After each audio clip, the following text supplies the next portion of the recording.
Assalamualaikum warahmatullahi wabarakatuh. First of all, allow me to express my gratitude for the opportunity to present in today's session. It is an honor to speak before you, Ms. Rizka, in this constitutional law course. Before that, let me introduce myself. My name is Grisha Pramatya Metis Nugroho. And my name is Syawasit Kersa Putra. And my name is Marta Reanza. And the last one is me, is Jeremiah Sujaya Barinding. So today we would like to discuss about presidential threshold and the challenges of electoral fairness in the upcoming simultaneous elections, which is an essential part of understanding how constitutional principles are applied within the structure of our legal and political system. I hope these presentations can provide useful insights and spark a constructive discussion among us. Please let us begin the presentation. The first one is the background. Presidential threshold definition, a legal gatekeeping mechanism requiring parties and or coalitions to demonstrate substantial past electoral performance via parliamentary seats or national votes before nominating presidential candidates. The core issue is the system inherently favors established political blocs, creating structural disadvantage for emerging parties or independent movements seeking executive leadership roles. The democratic concerns. The threshold contradicts constitutional promises of equal political opportunity by prioritizing historical party strength over current voter sentiment, especially problematic when legislative and executive votes occur simultaneously.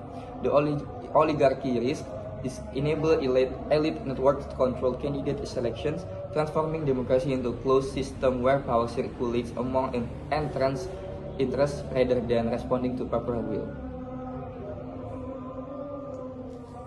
Next, we have problem simulation. The first point is nomination fairness. Investigates how the threshold forces smaller parties into the subservient coalition roles, where the sacrifice policy ideas for ballot access, warping electoral competition. The second point is electoral justice challenges. Analyze how voter choices are nullified when their supported parties fall below the threshold, creating hierarchiness of political representation. The third point is democracy alignment. Question whether a system allowing diverse legislative voices but restricting executive nomination genuinely reflects popular sovereignty. The 3-point research objective. Impact analysis document how the threshold sideline parties wide localised support or innovative agendas. Narrowing the ideological spectrum in presidential contest. 2-point injustice identification. Catalogs specific exclusionary outcomes. Region with strong small party support lacking presidential candidate reflecting their interests. 3. Democracy principle evaluation. Assess whether the threshold violates Indonesian constitutional foundation of citizen equality in public participation. And then concept of presidential threshold. So the first one is the purpose, designed to prevent fragmented elections by limiting nomination to parties with proven national influence, aiming for post-election governance stability. The second one is legal basis, rooted in parliamentary compromise rather than constitutional mandate, with courts defending it as a particle necessity despite rights-based challenges. The criticism of the threshold. The philosophical flaws is subverts democracy's core purpose by equating legitimacy with institutional power rather than popular consent, creating a case system among parties.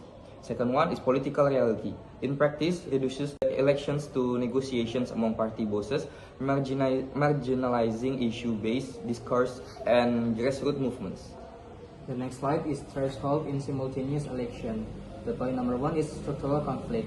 Uses absolute data in the past election to regulate current nomination, ignoring how voter preference evolves between cycles, especially when legislative and executive choices are made concurrently.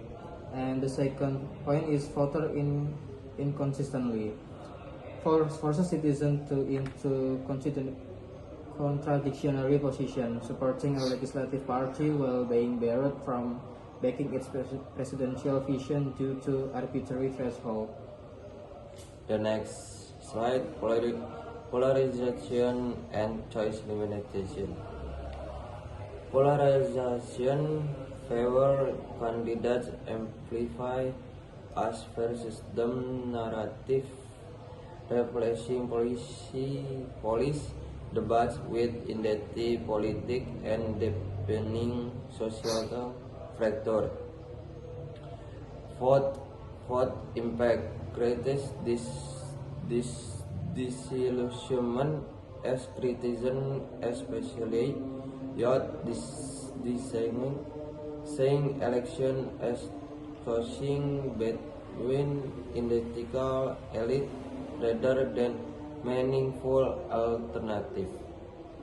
And then the next slide is electoral justice challenges. The first one is core issue. Institutionalized unequal access is wealthy or established parties clear threshold effortlessly while others face insurmountable barriers regardless of public support.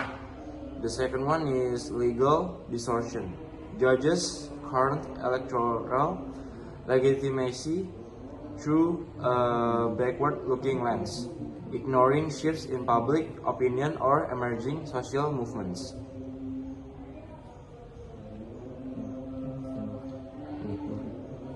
The next slide, voter rights erosion.